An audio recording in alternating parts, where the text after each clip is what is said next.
Okay. Hi, everyone. My name is Roey. And I'm just curious, can you please raise your hand if you're human and have cognition?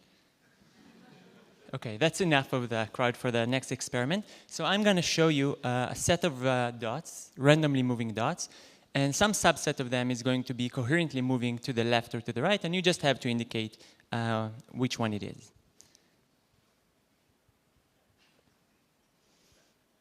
Yeah, someone said left.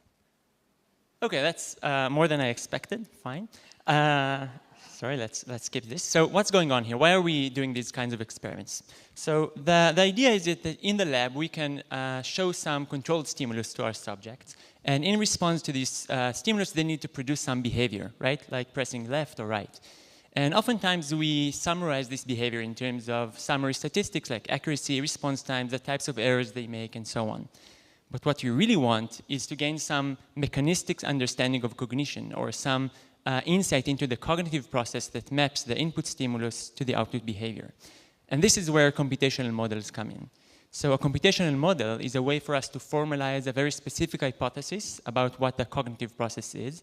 For example, we might assume that subjects accumulate evidence over the course of the trial, and once evidence reaches some threshold, then a decision is made. And importantly, in all of these computational models, we have three parameters that we can feed to the data, so it best matches the behavior. And then we get a set of parameter values that best describe our subjects. This is what we call the computational phenotype.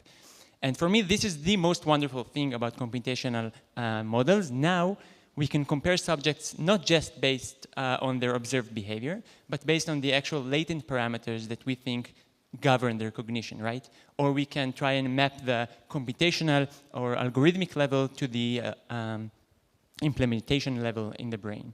Or as people have done, compare neurotypicals to people with dyslexia, ADHD, schizophrenia, anxiety disorders, and so on. So you can see that this whole field, computational psychiatry, in this example, has been very fruitful for many decades.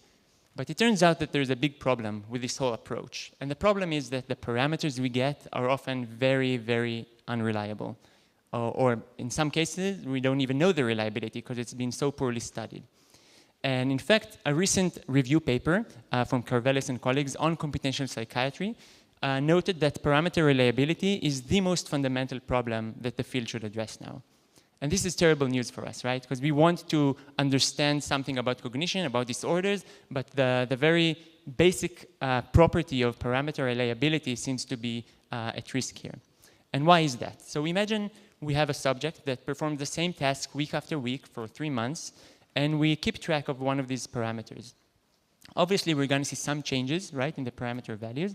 And the question is why? So one option is that this is reflecting measurement noise. Okay, that's not a great option. Another option is, and it's more interesting, that there is some actual meaningful signal over there, and we're actually able to tap into this. So there's true variability in the cognitive process, and we might be able to tap into it by looking at these changes over time. So we set out to ask which parameters in the computational models are stable, and can we infer something about their dynamics? What's driving the dynamics over time? And to do so, we collected data, longitudinal data across a wide range of cognitive domains, perception, working memory, and more. And very briefly, I'll show you the 7 tasks we used. It was a subjective intertemporal choice task, a go, no-go task for learning, numerosity comparison, random dot motion like you just did, a 2-armed bandit, a change detection for working memory, and a lottery task. And this gave us overall a list of 18 different computational parameters that we tracked week by week for 3 months for a total of 90 subjects. Now, to actually analyze this data, we developed some generative model that can tease apart the different sources of variability that we see in the computational parameters.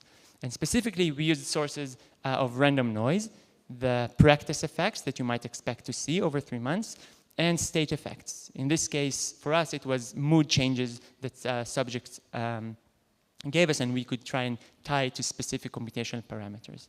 Now, using this framework, we were able to answer questions like, is your favorite parameter actually stable, or is it one of the very unstable ones you see here? What is exactly driving the dynamics of each and every one of the parameters? And also, how you can actually boost the reliability of your parameters. And you should come to my poster and I'll tell you exactly how you can do that. So with that, let me thank you for listening and thank my wonderful collaborators, Daniel, Hannah, Rahul, and of course Sam, who was my advisor on this project. Thanks.